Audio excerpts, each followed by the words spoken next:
You ask Tiger to solve.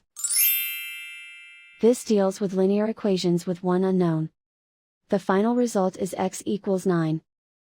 Let's solve it step by step.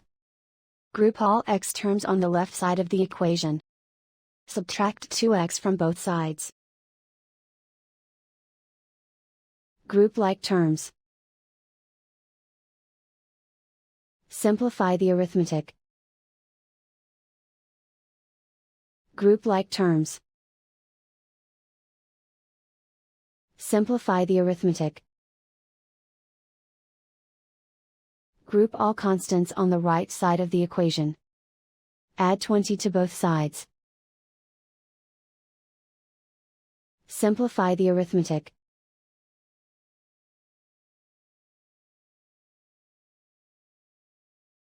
Isolate the x. Divide both sides by 5. Simplify the fraction. Find the greatest common factor of the numerator and denominator. Factor out and cancel the greatest common factor. And so the final result is x equals 9.